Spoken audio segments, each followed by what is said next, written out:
Hi and Assalamualaikum warahmatullahi wabarakatuh. Today we from Group 15 will explain about 3 articles given by lecturer Hasim Zalarzadish for his course. So the first article is Channel of Collaboration for Citizen Science and Sustainable Development. The second one is Success Factors for Citizen Science Project in Water Quality Monitoring.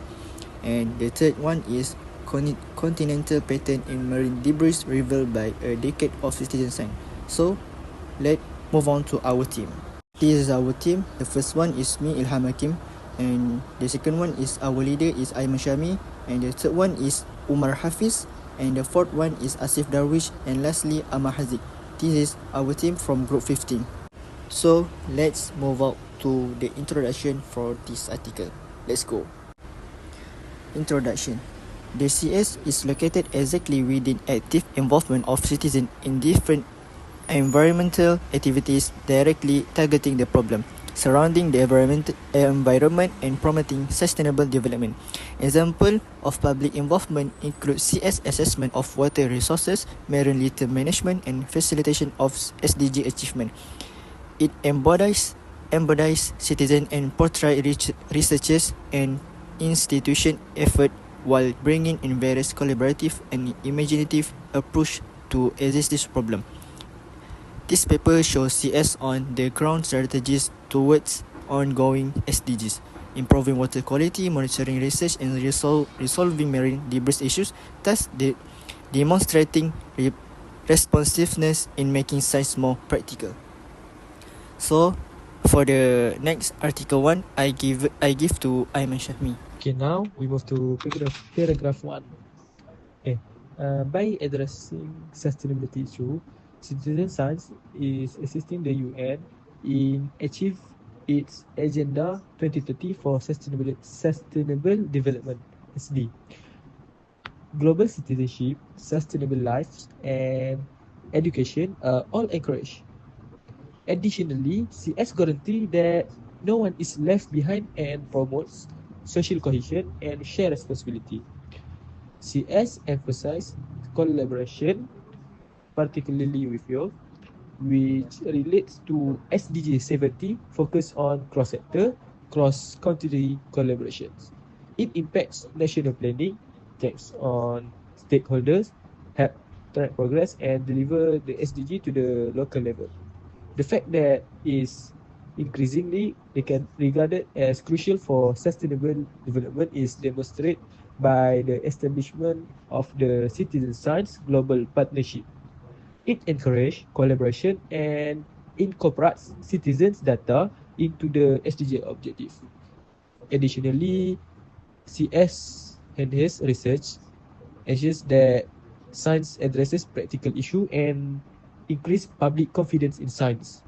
Agenda 2030 urges people to become sustainability citizens and opens up prospect for more effective sustainability research. Okay, people can participate in decision making to enhance governance and discover novel social and technological solutions through citizen science.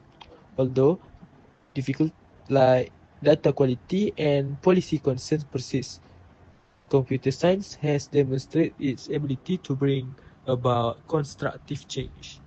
It provides an opportunity for people, organizations, and community to contribute to the Sustainable Development Goals (SDG).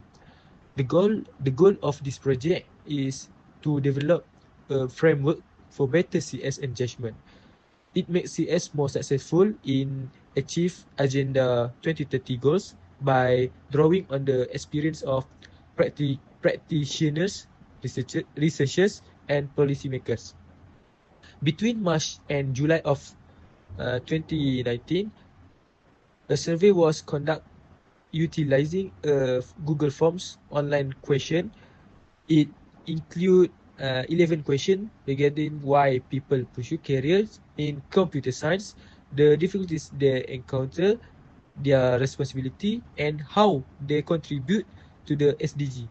Participate in computer science initiative were research, government employees, and citizen scientists The majority of whom were from Europe. The study concentrated on significant SDG that are seen as top priorities, including excellent education SDG 4, sustainable cities SDG 11, and climate action SDG 30. Next paragraph is Article 2. Nevertheless, the main issues were the lack of institutional backup, bad data quality, and limited knowledge of the target population. The results, which also included workshop feedback, were analyzed through the use of descriptive statistics and content analysis. This systematic review searches for a description of factors that create a remarkable performance of the citizen science projects in monitoring the quality of water while only purposely addressing the gaps. And this has regional variations, with the North America being most featured due to better access to databases and global keywords. However, it becomes obvious that this criteria-based snowballing method has skipped only that bias, considering impact factor cutoffs would only introduce a little value addition to the quality of the studies to be represented for review. With so much bias reproduced towards the global north, the concealment reveals subaltern regions of Asia and Africa possessing research concepts that are comparatively more neglected.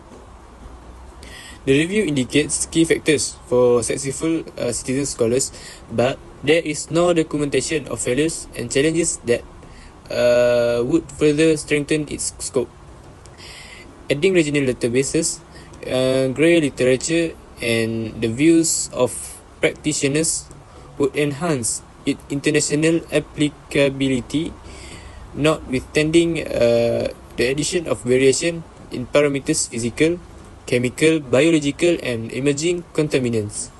In most cases, limitations are underexplored, despite the fact that critical enablers of citizen science in this field have been identified. The design principles of citizen science project on water quality monitoring identified three critical factors: the characteristic of citizen, institution, and processes. Citizens' attributes include knowledge and experience that are vital for effective collaboration. Most participants are students or fresh graduates highly enthusiastic about science, which motivates them to participate. It is also important to consider institutional characteristics, as they provide the necessary funding and ensure the sustainability of the project. Collaboration with universities, NGOs, and government agencies can reduce costs and expand data collection. Thirdly, efficient processes and mechanisms are required, such as effective communication between citizens and institutions. The ideas come from the citizens, while the institutions provide support for those ideas to be realized. All of these elements together foster collaboration and therefore relevant progress in water quality monitoring.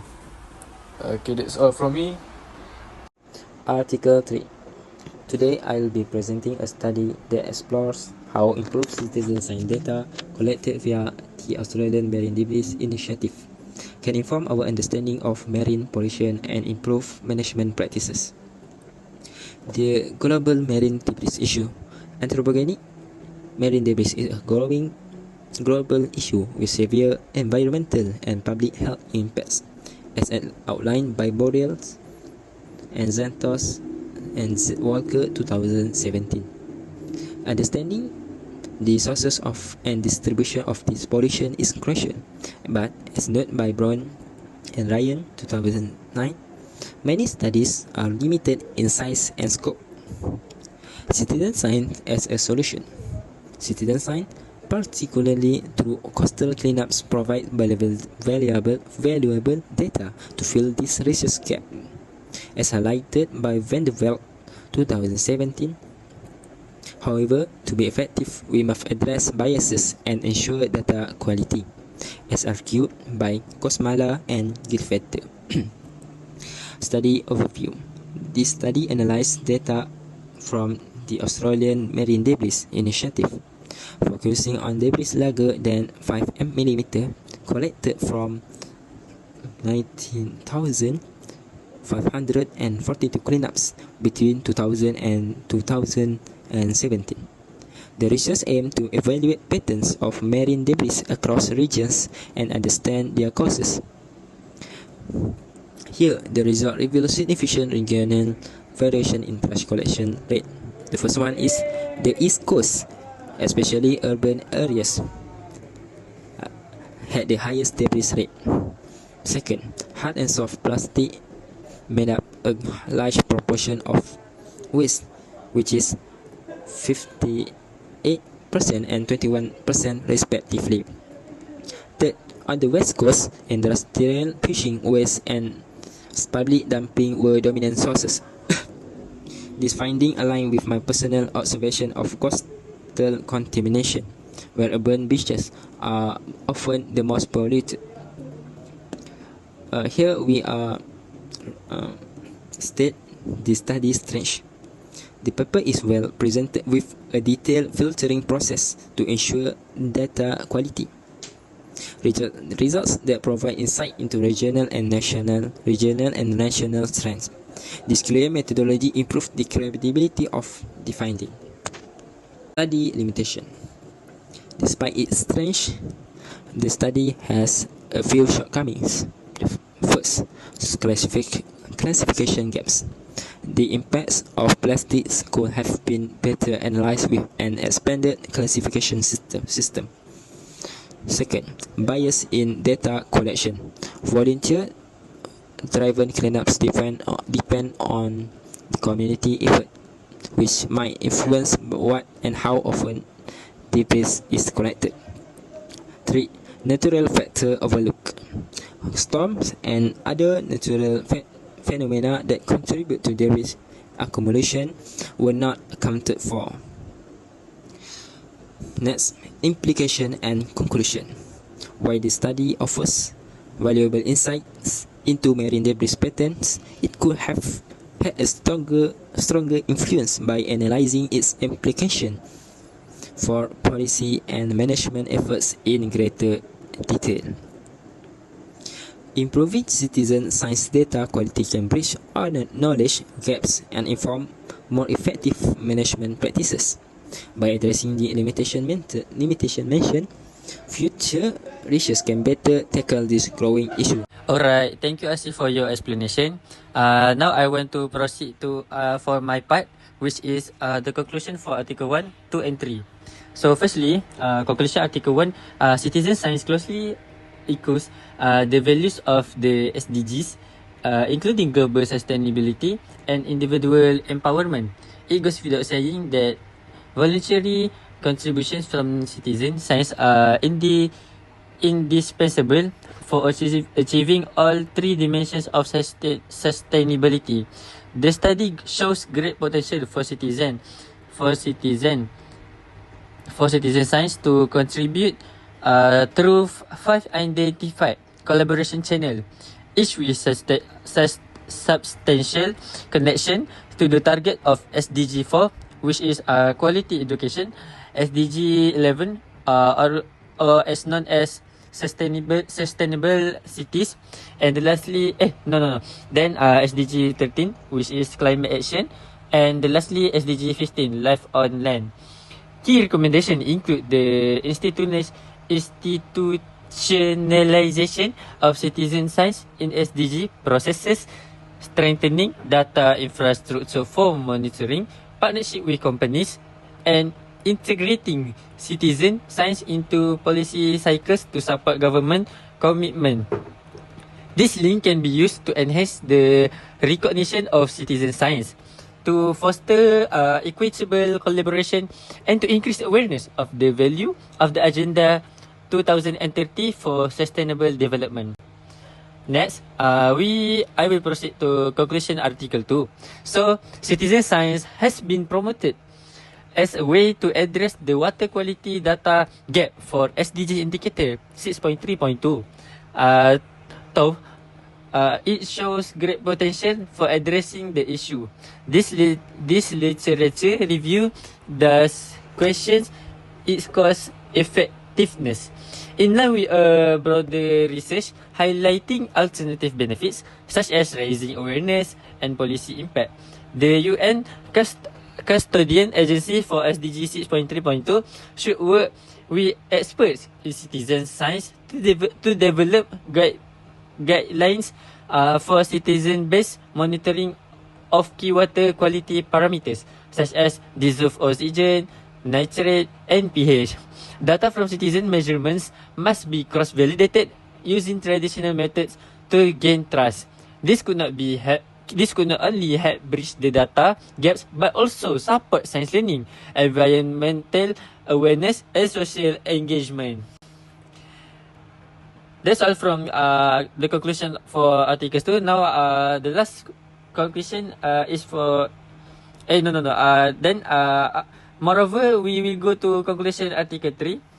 Databases of citizen science like AMDR add much value to the insights into marine debris patterns at skills relevance for management, yet their effective use requires systematic filtering in order to address issues on data quality and sampling.